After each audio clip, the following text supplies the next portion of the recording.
Здравствуйте, коллеги! Рады видеть вас. Через несколько минут мы начинаем наш вебинар, посвященный теме очень интересной и важной для медиа, важной сегодня, важной для интернета и важной вообще. Расскажите, пожалуйста, вы меня видите, слышите, все ли работает? Напишите в чате. Буквально через пару минут к нам подключится наш модератор на кыргызском языке и спикер. Пожалуйста, сейчас напишите в чате, вы меня видите, слышите? Кто есть? О, супер, Нарымбек, я вас вижу, здорово, что вы здесь. Назгуль я уже знаю здесь, все, супер, Назгуль. Ну, это главное, да, что мы втроем друг друга видим и слышим. Я немножко, расскажу на русском, а потом Нарымбек нам расскажет это на кыргызском. То есть мы проводим вебинары регулярно на кыргызском, казахском и русском языках. Все анонсы и записи вебинаров мы размещаем на сайте Новый Репортер и в наших социальных сетях. То есть следите, и вы будете знать, о чем и что происходит.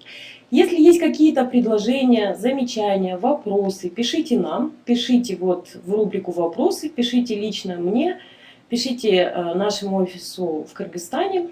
Мы всегда рады рассмотреть предложенные темы, то есть мы стараемся проводить вебинары, которые будут актуальны и полезны медиаспециалистам сегодня. Запись вебинара размещается на сайте Новый Репортер. Там же и вся остальная интересная и важная информация.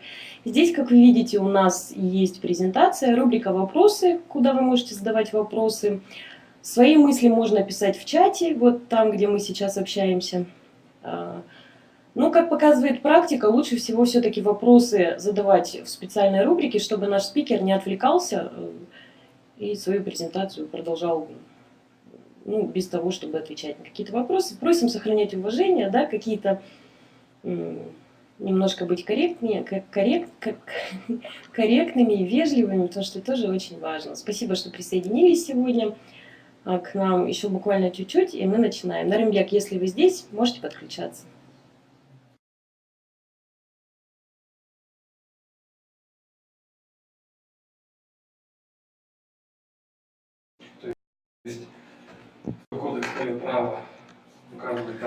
Так, саламатсыңарбы?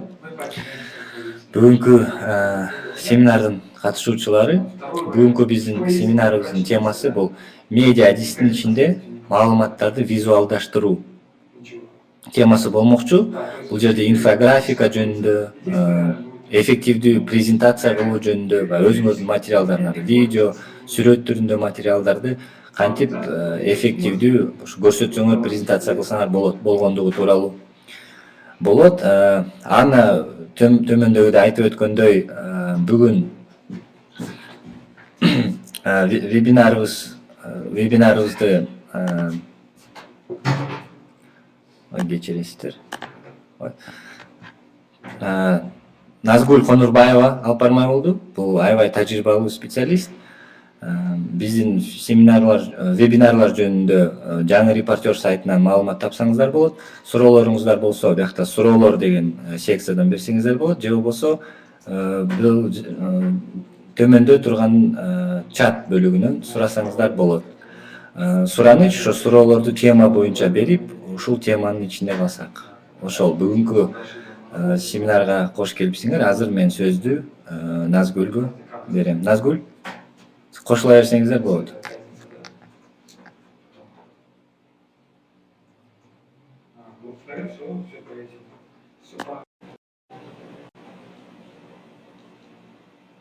Саламатсыздарбы?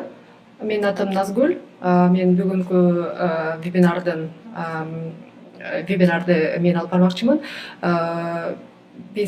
Мен өзүмдүн ишимде капитал экономикалык программасын даярдоодо биз ушул көптөгөн маалыматтарды визуалдаштыруунун ар кандай ыкмаларын колдонуп келебиз. Жана бүгүнкү биздин вебинардын темасы дагы мына ушул медиа адистин ишинде маалыматтарды визуалдаштыруу ал эмне үчүн керек жана анын кандай ыкмалары бар деген суроонун тегерегинде болмокчу. Ал эми мен ушул презентацияны баштаардын алдында баардыгыңыздарга бир кыскача видео сунуштагым келет эле.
Мына ушул эгер дүйнө жүзүндө 100 киши жашаса кандай болмок деген 2 мүнөт 27 секунддук инфографика дүйнөнүн дээрлик картасын бизге ачып берип атат да. Мисалы үчүн ошол эле биз дүйнө жүзүндө жашаган элдердин канчасы кайсыл тилде сүйлөйт, алар кайсыл динди тутунат, канча пайыз элдер канча акча табат, дүйнөнүн байлыгын канча киши кармап турат деген өтө көп сандаган, канчасы билимдүү, канчасы билимсиз, керек болсо ден соолугуна чейин байланышкан көптөгөн суроолорду мына ошол 2 мүнөт 27 секунддук бир ошол кыскача видеороликте ачык эле көрүп атабыз да. Демек бул жерде мына ушул бул видеороликти менин көрсөткөндүгүмдүн да себеби мисалы үчүн ошол көптөгөн сандар камтылган, өзгөчө айрым учурда бир татаал маалыматты аудиторияга жеткирүүдө мына ушул инфографиканын эң чоң таасири жана бул өтө таасирдүү инструмент катары мисалы үчүн дүйнөлүк медиада кеңири колдонулуп келет. Ал эми соңку кездери биз жергиликтүү медиада дагы мына ушул инфографика инструментин кеңири болбосо дагы кандайдыр бир деңгээлде колдонуу аракеттери абдан жанданганы байкалат. Бул инструменттин өтө иштиктүү жана эффективдүү экенин биз эле мисалы үчүн мен өзүмдүн ишимде ошол эле биздин көрөрмандардан келген фидбектерден дагы айта алам да. Мисалы үчүн бул жерде биздин көптөгөн көрөрмандарыбыз ушул инфографика аркылуу берилген маалымат абдан жеткиликтүү жана түшүнүктүү экенин айтышат да. Бул ошол жерде айтылган маалыматтар абдан жеткиликтүү болгондуктан кабыл алуу дагы абдан жөнөкөй болот.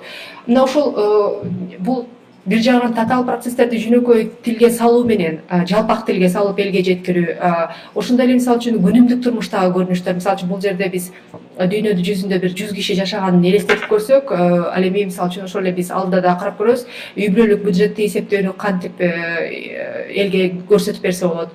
Анан эң негизгиси мына ушул маалыматтуу визуалдаштыруу маалында бул өтө чоң аналитикалык салыштырмалуу анализ боюнча, маалымат булактарды издөө боюнча өтө чоң иш жасалат. Мисалы үчүн ошол эле татаал процесстерди жөнөкөй тилге салуу жөнүндө айтып берсек,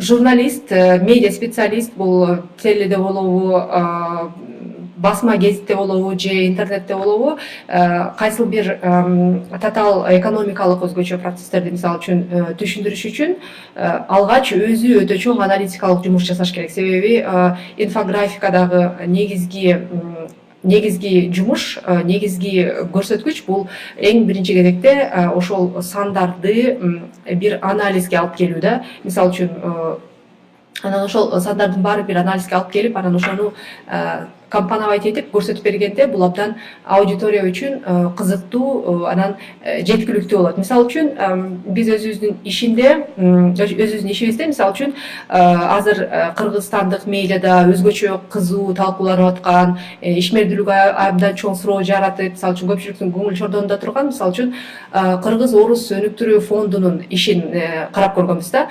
Ал жакта мисалы үчүн биз фонд деп эле айтып атабыз, булар өздөрүн түз инвестициялар фонду деп тааныштырат. Бирок мисалы үчүн биз ошол эле маалда бул кыргыз-орус өнүктүрүү фонду деги эле бул фонддун иши жөнүндө деги эле түз инвестициялар фонду деген эмнекени деле биздин журналисттердин, биздин өзүбүздө дагы көп түшүнүк боло бербейт экен.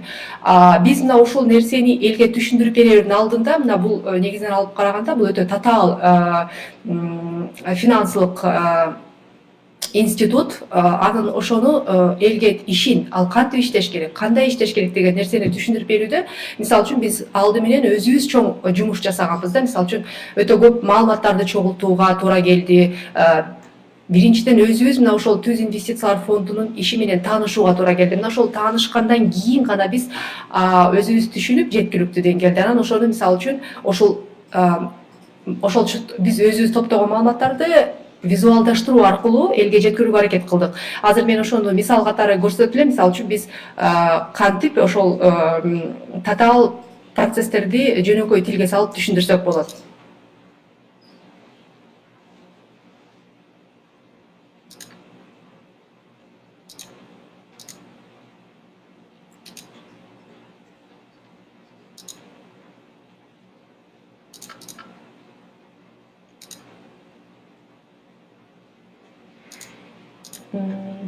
Аз кечиресиңер, 1 мүнөт.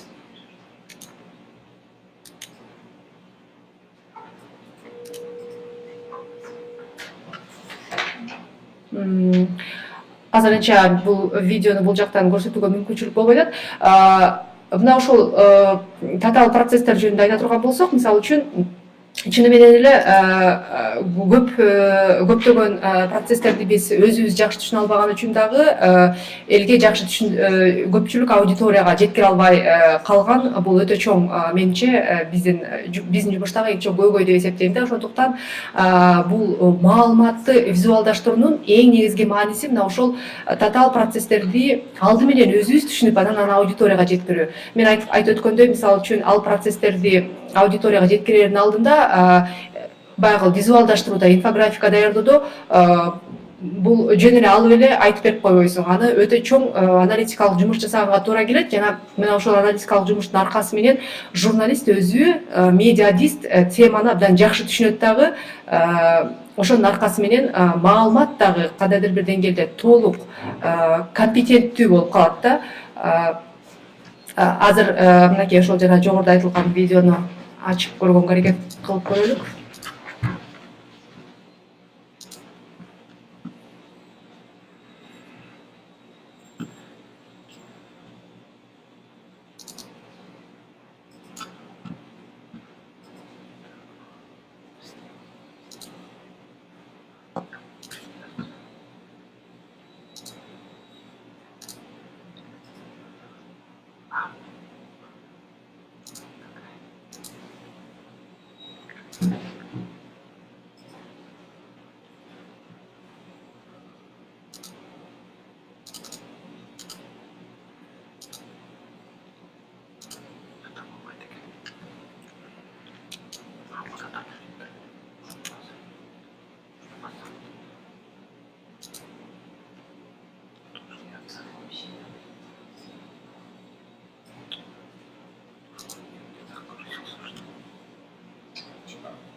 Ошол эле маалда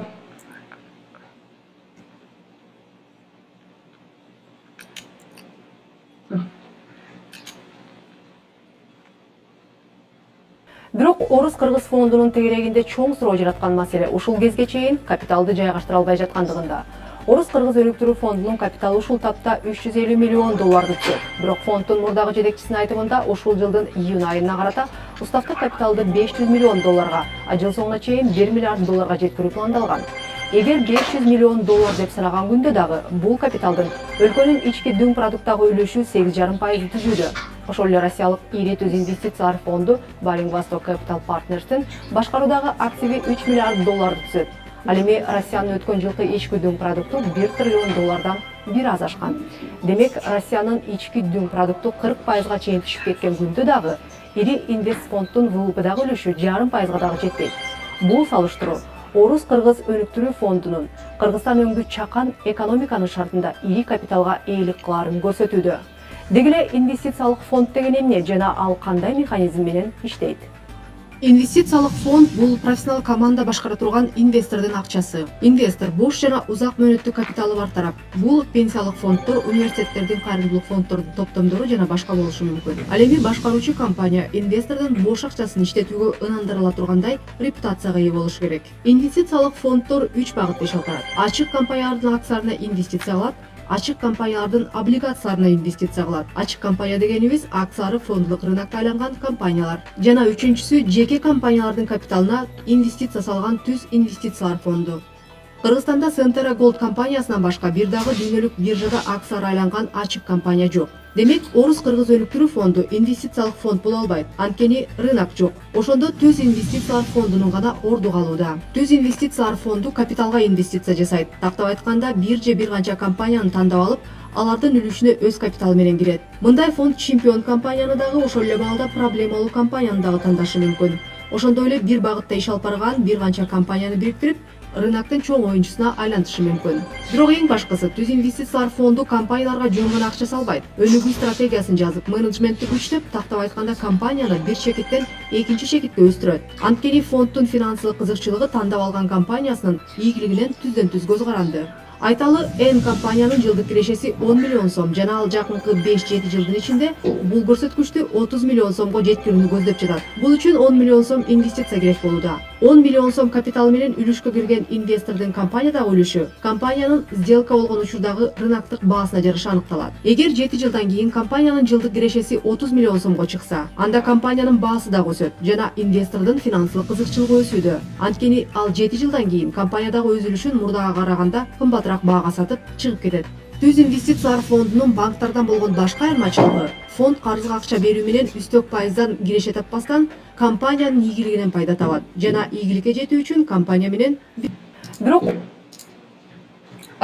мына бул жерде чындыгында мисалы үчүн мен бул материалды даярдап жатканда бул материалды көрсөткөнүмдүн да себеби мисалы үчүн биз ушул материалды даярдап жатканда мен өзүм өтө чоң маалыматтарды чогултууга туура келди да. Себеби мисалы үчүн чынын айтканда мен өзүм дагы билген эмесмин бул инвестициялык фонд деген эмне экенин, Түз инвестициялык фонд деген эмне, ал банктардан эмнеси менен айырмаланат, алар кантип иштеш керек, алар мисалы үчүн бизнеске кандай көмөк көрсөтө алат деген суроолорду мен өзүм да жакшы түшүнө алган эмесмин.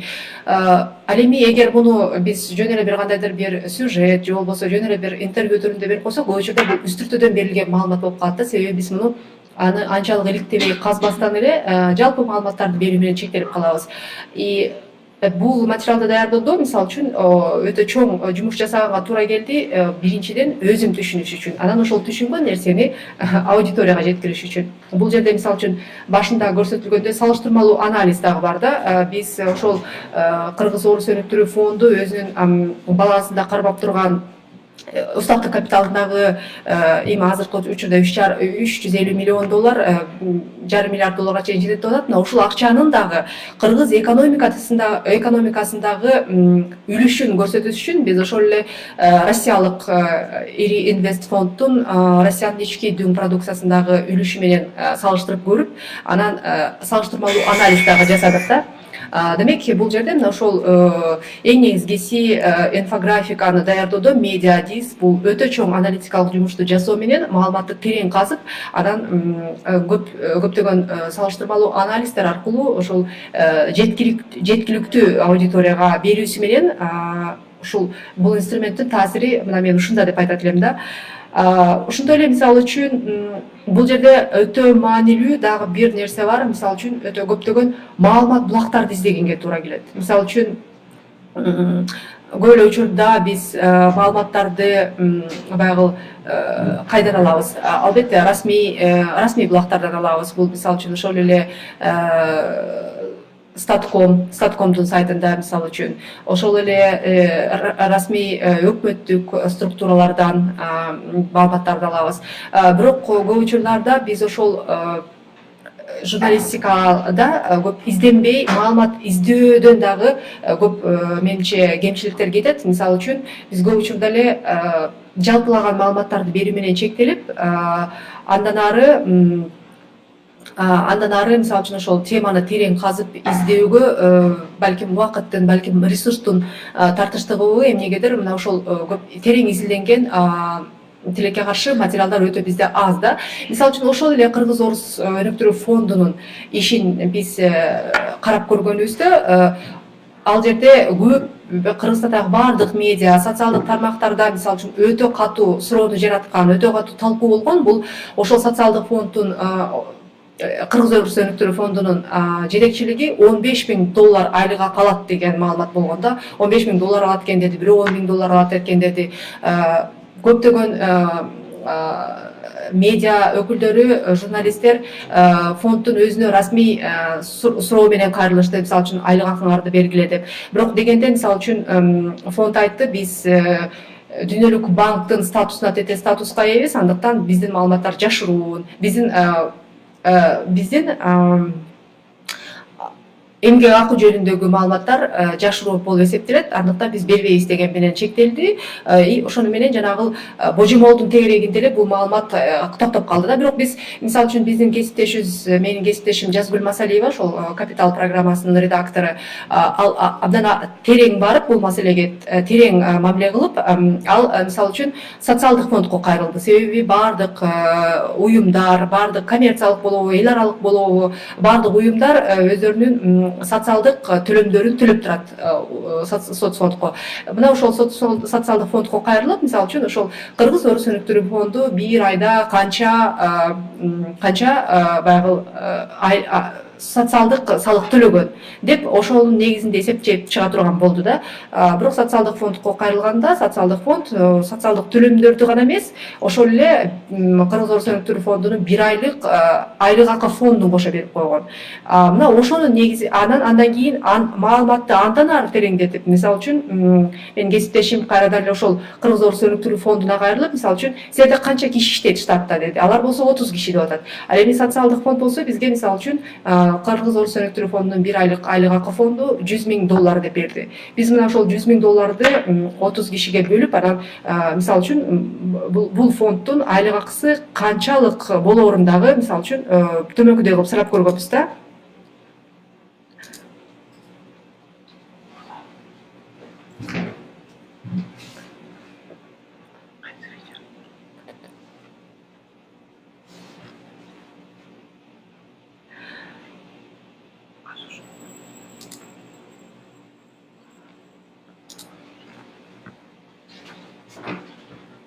Орус Кыргыз өнүктүрүү фонд өзү бул маалыматтарды тастыктаган дагы, четке каккан дагы жок. Капитал ушул суроо менен кайрылганда фонддун пресс кызматы Орус Кыргыз өнүктүрүү фонду дүйнөлүк банктын статусуна тете статуска ээ экенин айтып, андын айлык акысын санап көрөбүз. 2016 жылдын январь айында Орус Кыргыз өнүктүрүү фондунун айлык акы фонду 6.814.053 сом 45 тыйынды түзүп, 681.405 сом 79 тыйын социалдык фондко төлөнгөн. Ошондо 6.814.053 сомду АКШ долларынын бүгүнкү күнгө карата расмий курсу менен санаганда $94,000 болууда. Орус Кыргыз фондунда 30 киши иштерин Капиталга фонддун пресс кызматы билдирди. Ошондо $94,000 30га бөлсөк, фонддун орточо айлык акысы $3.130 түзүүдө. Бирок бир дагы компанияда бардык кызматкерлер бирдей айлык акы албайт. Андыктан биз фонддун айлык акы фондун төмөнкүчө бөлүштүрүп көрдүк. Ошондо Орус Кыргыз өнүктүрүү фондунун жетекчиси $10,000 айнасында айына иштеп табат. Эки орун басары $7,000. Фонддо 5 алдыңкы топ аналитик бар дейли, ал $5,000. Калган дагы 10 аналитик ай сайын $3,000 айласында айлык акы алат. Катардагы кызматкерлердин саны 7 жана алардын ар бири $1,500 айлык акы алат десек, калган 5 тейлөө персоналына $900 тийүүдө. Бул дагы Бишкектеги январь айындагы орточо айлык акыдан 4 эсеге көп. Мына ушул бул эми мисалы үчүн биз албетте азыр баягы маалыматтарды жеткирүүнүн инструменттери жөнүндө айтып атабыз да. Демек бул жерде өтө көптөгөн инструменттерди колдонсо болот. Ошол эле мен жана жогоруда айтып өткөндөй, бул маалымат булактары менен иштөө да. Бул эми албетте өзүнчө чоң тема. Буга өзгөчө кеңири токтолсо болот. Маалымат булактары менен кантип иштеш керек, кайсы булактардан алыш керек.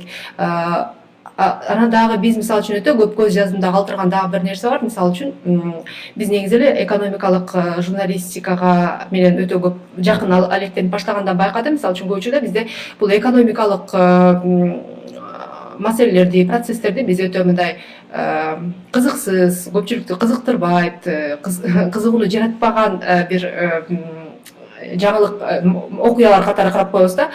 Ошондо бул албетте эгер биз жанагы эле Статкомдун сайтындагы супсак маалыматтарды алып ошол супсак бойдон эле берсек, албетте бул аудиторияга кызыксыз болот.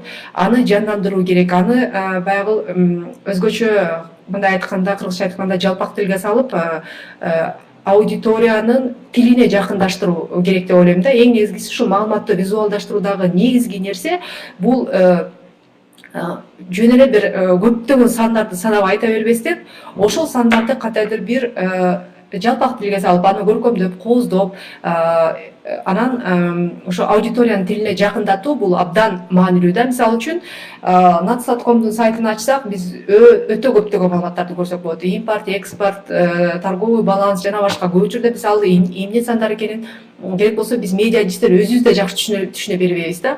Анан кээде бир баягы абдан мамлекеттик органдардан келген пресс-релиздерге таянып эле жаңылыктарды жазабыз да. Мисалы үчүн кыргызстандыктардын жашоо деңгээли жакшырып калды же болбосо Кыргызстанда жакырчылык мынча пайызга жоюлду деген. Ошол эле маалда көп мисалы үчүн бул жерден дагы бир көңүл бура турган нерсе ошол эле Stat.com'дун сайтына кирип мисалы үчүн минималдуу айлык акыны санап көрсөк болот. Анан минималдуу айлык акыны эле санап койбостон мисалы үчүн ошол минималдык айлык акыга биз эмне сатып алат экенбиз деп мисалы үчүн ушул маселелерди иликтесек, бул биз үчүн кызыксыз болгон, супсак болгон, биз баягы журналисттер үчүн эмес, эл үчүн дагы супсак, кызыксыз болгон сандар өтө бир кызыктуу маалыматка айланып калат да. Мисалы үчүн мен ошонун бир дагы элементин көрсөткүм келип турат. Мисалы үчүн ошол эле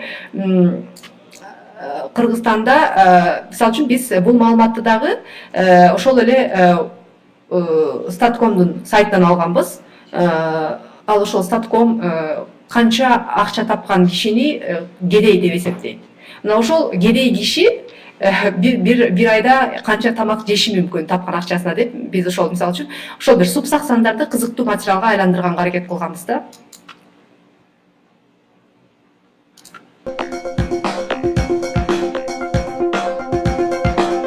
2000 сомго жетпегендерди айтууга болот. Бул орун аныктады.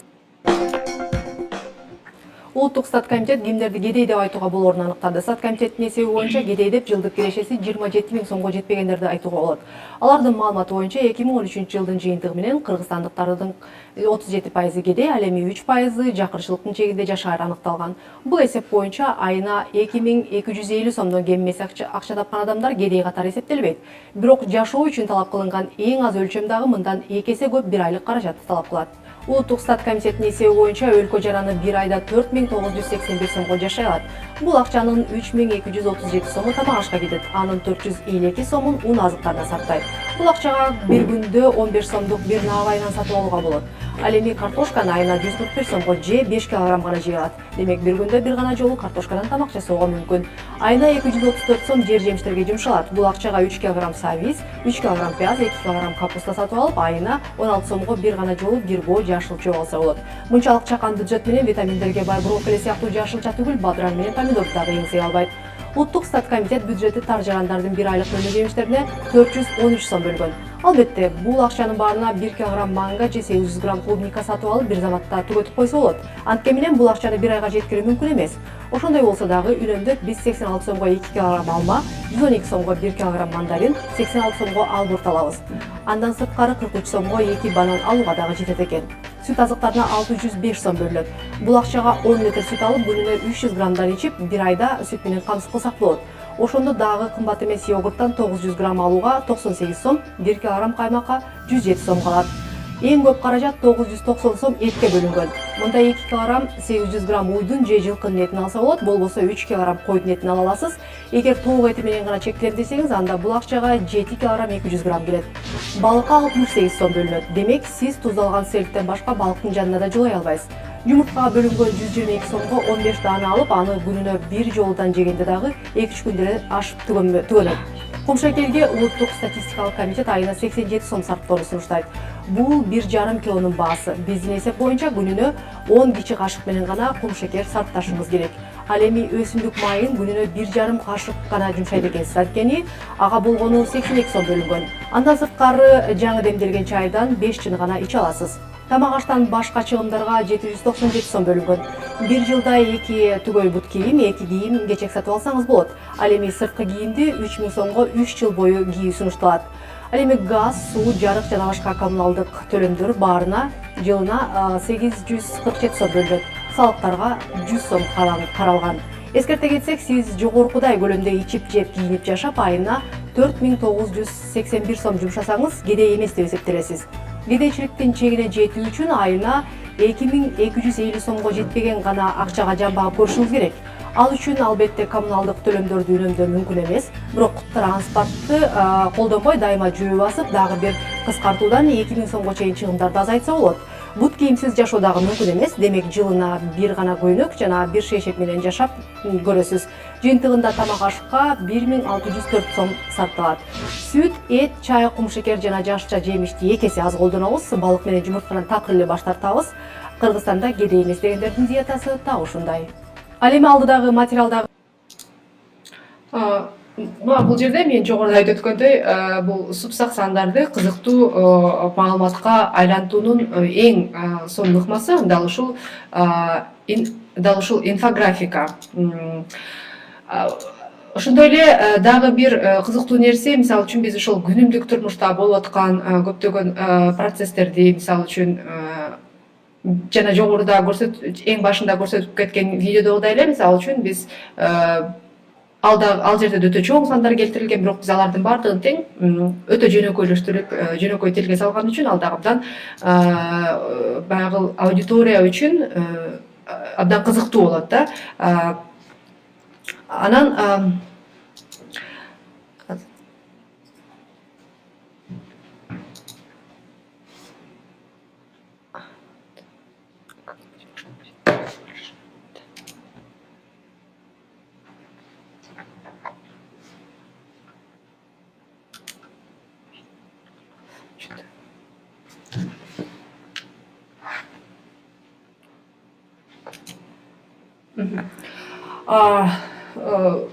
негизинен инфографика же болбосо ошо маалыматты визуалдаштыруунун ыкмалары абдан көп. Ар кандай түрлөрүн колдонсок болот. Мисалы үчүн ошол эле баягы биз ишибизде бул биринчиден мен жогоруда айтып өткөндөй, бул татаал процесстерди жөнөкөй тилге салып түшүндүрүүнүн эң мыкты ыкмасы. Бул кызыксыз, супсак болгон сандарды кызыктуу материалга айлантуунун дагы сонун бир инструменти.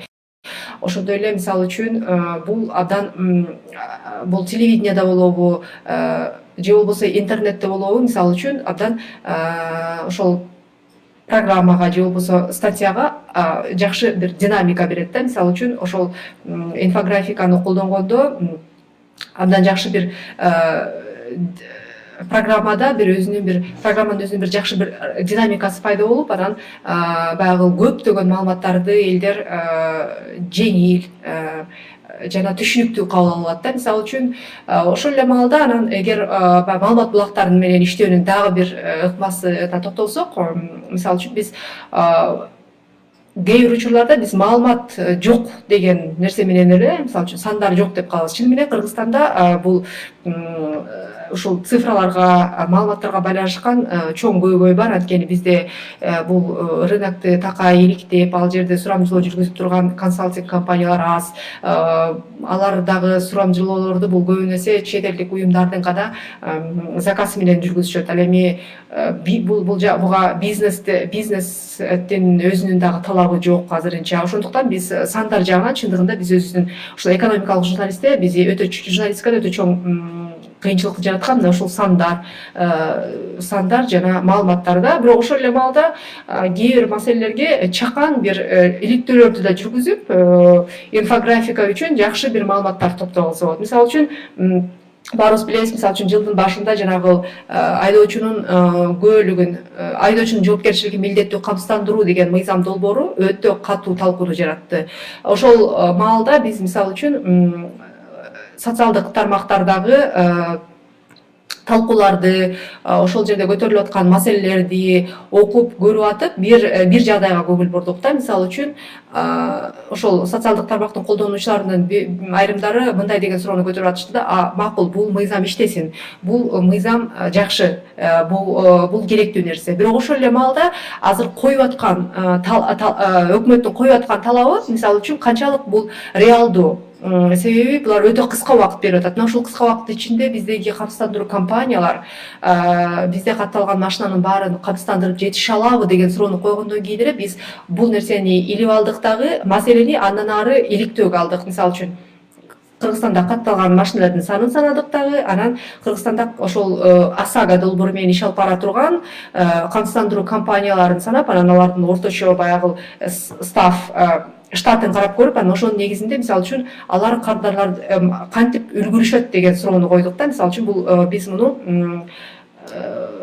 улуттук коомдук канал үчүн, ОТРК үчүн даярдаганбыз. Ушул ОСАГО долбоорунун ишке ашуусунун реалдуулугу жөнүндө.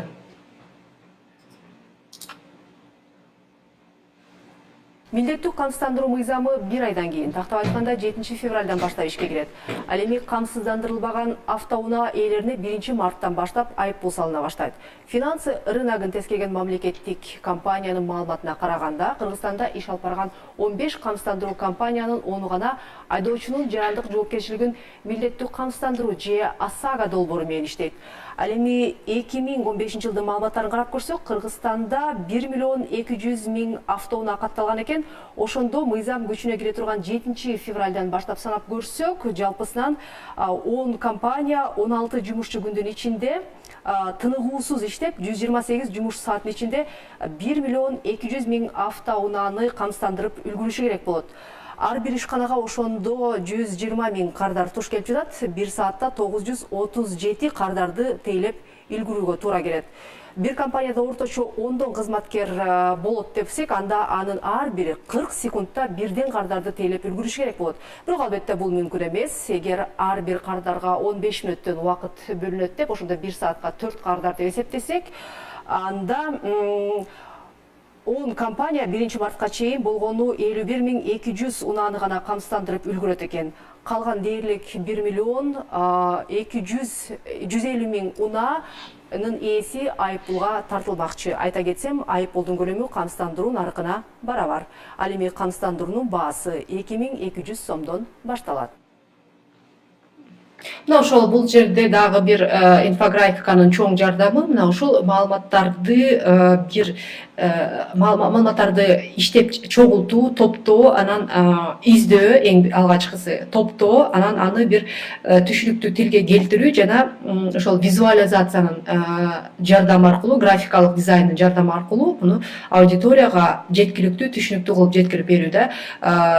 Андыктан мен ошол сунуштайт элем. Мисалы үчүн биз медиалисттер өз ишибизде ушул инфографикалык элементтерди канчалык көп колдонсок, биздин материалдар ошончолук жандуу, кызыктуу болот. Жана ошондой эле бул биздин эң негизги милдетибиз, ишибиз бул маалыматты аудиторияга так жана даана жеткирүү да. Мына ошол ишибиздин так аткарууга бул эң чоң, эң алгачкы жардамчы инструмент деп айтат элем да. Менин ушуну менен презентациям соңуна чыкты. Эгер суроолор болсо, бул жакта мен бир 2 суроону көрүп атам. Азыр суроолорго жооп бере берсе болот. Анда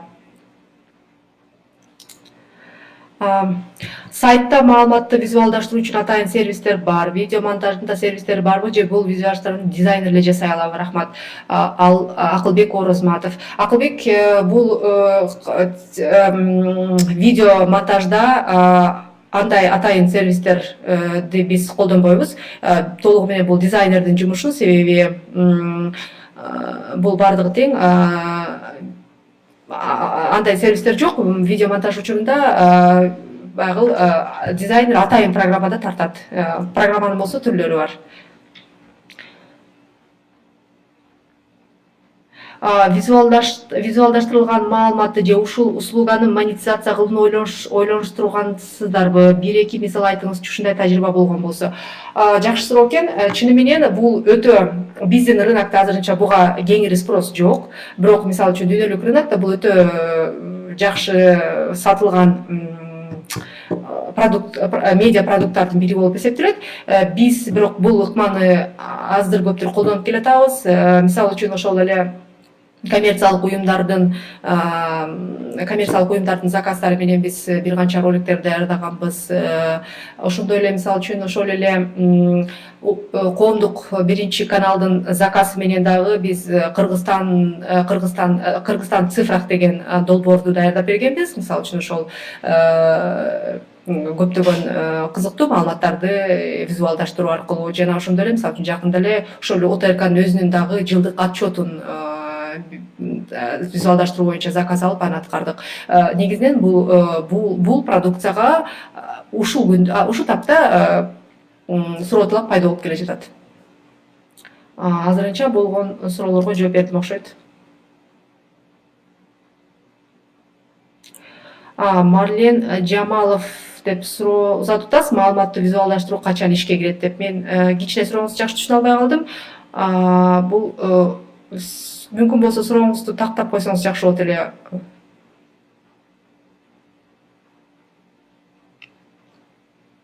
Дагы бир суроо келди окшойт.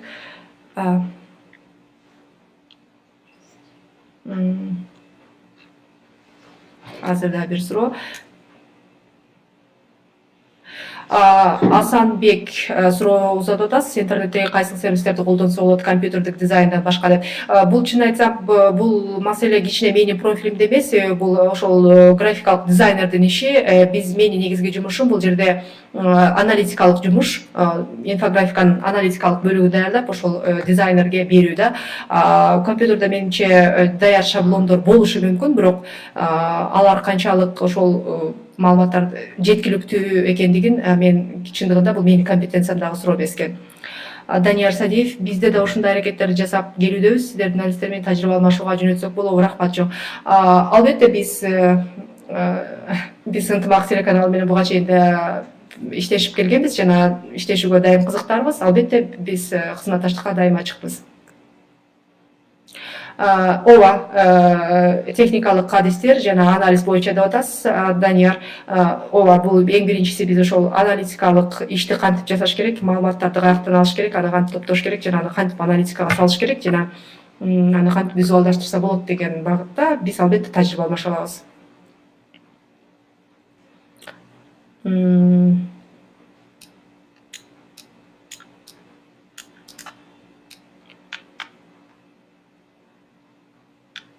Менимче суроолор болду окшойт.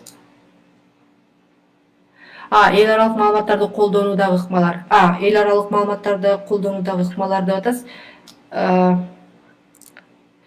Биз ишибизде абдан көп колдонобуз эл аралык маалыматтарды. Мисалы үчүн мен бул жерде мисал кылып көрсөткөнгө ошону ала келсем болмок экен.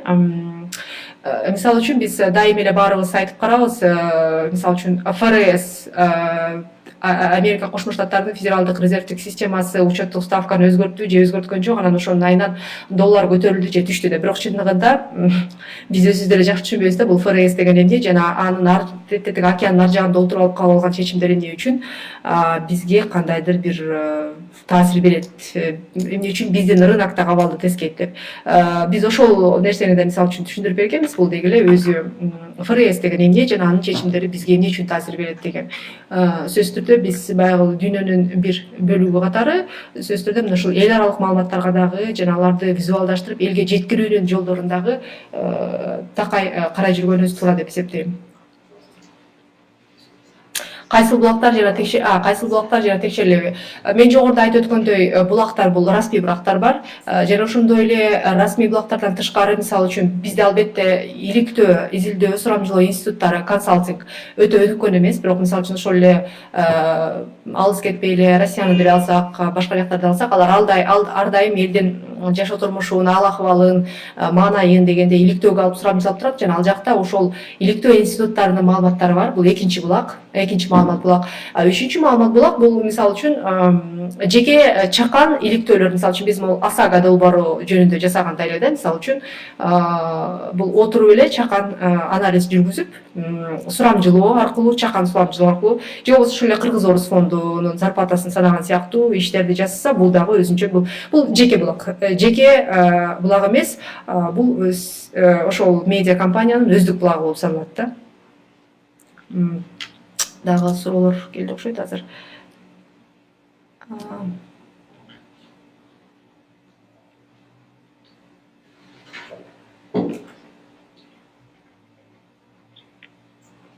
Сиздер жасаган инфографикалар КТРКнын материалдарынан жакшы экени айтылып жүрөт. Анан сиздер аз эле адам иштейт экенсиздер. КТРКга сунуштарды бергенсиздер ушул багытта иштөө боюнча. Асанбек суроо атат. Асанбек, биз КТРК менен такай иштешебиз. Бул биздин туруктуу партнерлордун бири.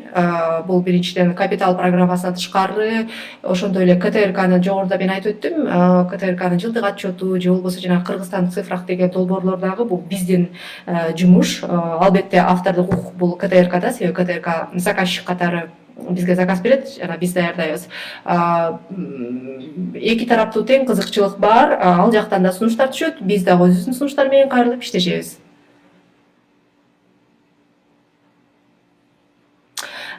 Мирбек Сакенов абдан жакшы суроо берип атасыз. Мисалы үчүн кээ бир маселелерди башка мамлекеттер менен салыштырып берсе ыңгайлуу же жеткиликтүү болобу деп. Албетте бул абдан менимче ошол салыштырмалуу анализ жөнүндө сөз болуп атат. Бул жерде бул абдан дагы эң маанилүү бир инструмент. Биз дагы муну абдан ишибизде такай колдонобуз. Мен мисалы үчүн ошол эле Кыргызстанда мисалы үчүн биз азыр даярдап жатабыз. Алдыда дагы бир материалды, бул өтө күнүмдүк турмуштан алынган жөнөкөй материал болот. Мисалы үчүн ошол таштандылар жөнүндө да. Мисалы үчүн таштандыдан Кыргызстан таштандысын тазалоо үчүн канча акча коротуп атат. Мисалы үчүн ошол эле маалда башка өнөкөй мамлекеттер таштандыны иштетүү менен кантип пайда табат. Биз таштандан кутула албай атсак, элдер таштандын иштетүү менен кантип пайда табат. Мисалы үчүн ушундай салыштыруулар абдан көп да. Мисалы үчүн такай эле салыштырса болот. Жана бул салыштыруу менимче картинаны толук берүүгө абдан жакшы инструмент.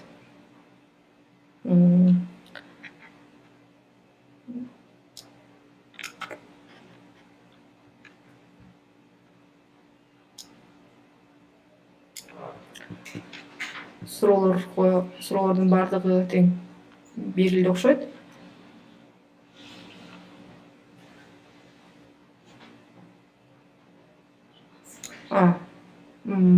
Мирбектен суроо бар экен.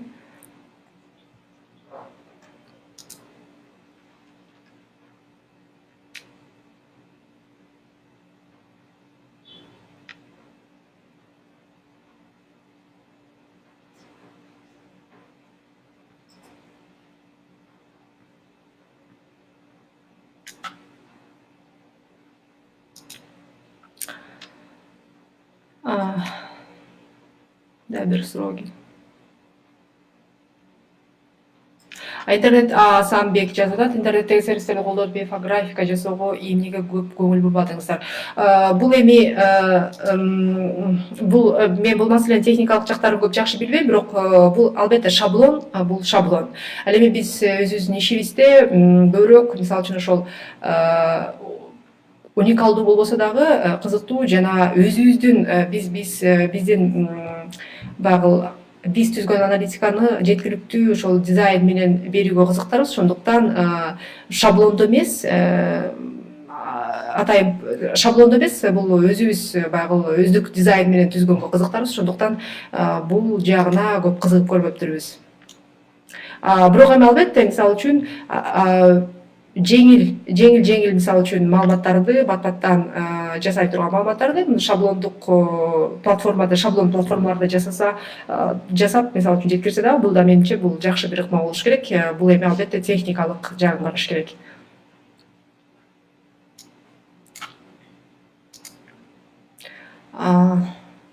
Менимче суроолор бүттү окшойт.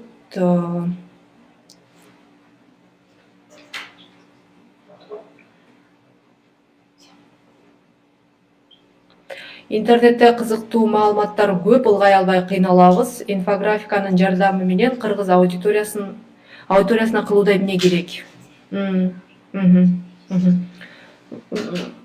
Бул эми чындыгында интернетте маалыматтар абдан көп, бирок биз негизгиси мисалы үчүн жөн эле элге болгон маалыматты берүү эмес да биздин жумуш. Менимче бул ошол бүгүнкү күндө актуалдуулугу бар, кыргызстандыктарды кызыктыра турган, аларга кандайдыр бир түз же кыйыр таасири бар, алардын турмушуна бир таасир эте турган маалыматтарды биз беришибиз керек. Ошондуктан бул жерде эң негизгиси мен жогоруда айтып өткөндөй ошол маалыматты тандоо, топтоо, аны аналитикага келтирүү да эң негизги жумуш. Мен эгер сурооңузду туура түшүнгөн болсом, сөз ушул жөнүндө болуп атат окшойт.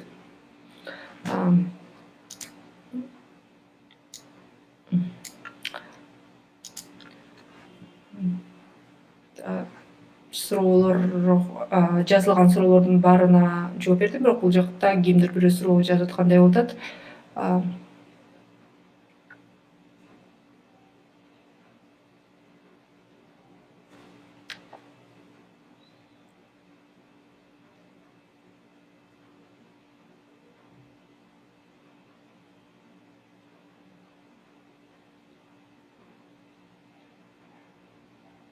Бизде бир аз убакыт бар экен, эгер силер кызыктуу деп эсептесеңер, мисалы үчүн суроолор келгиче мен дагы бир биздин даярдаган бир видеону сунуштасам болот.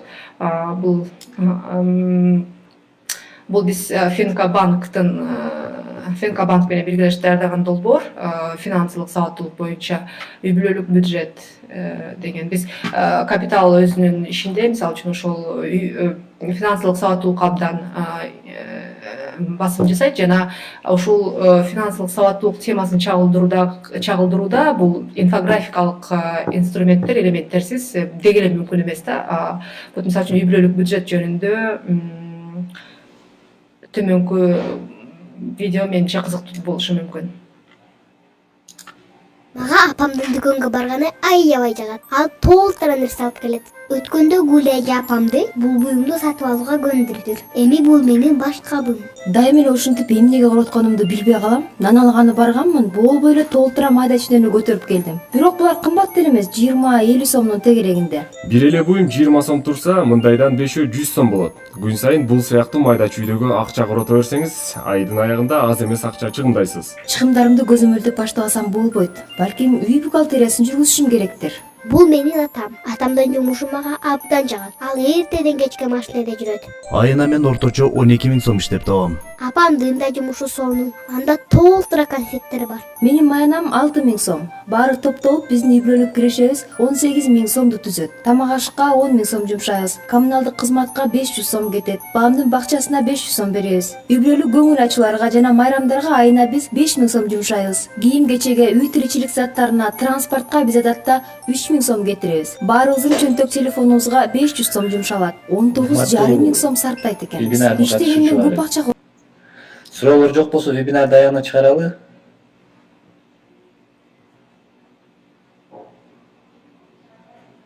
Угуп атабы?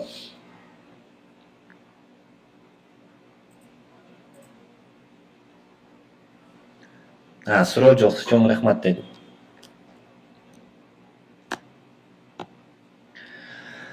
Анда эмесе ушуну менен вебинарыбызды соңуна чыкты деп эсептейбиз. Силердин суроолоруңуздар бар болсо, жаңы репортер сайтынан биздин ошо видеонун бүгүнкү жазуусун тапсаңыздар болот. Суроолоруңуздар бар болсо, биздин тренерибиз контактыларын жазып койсо бул чатка, аны өзүнчө жазып, шашпай суроо берсеңиздер болот. Ошо бүгүн катышып бергениңиздерге чоң рахмат. Эмки вебинарлар боюнча маалыматты жаңы репортер сайтынан тапсаңыздар болот. Саламатта болуңуздар, рахмат. Рахмат.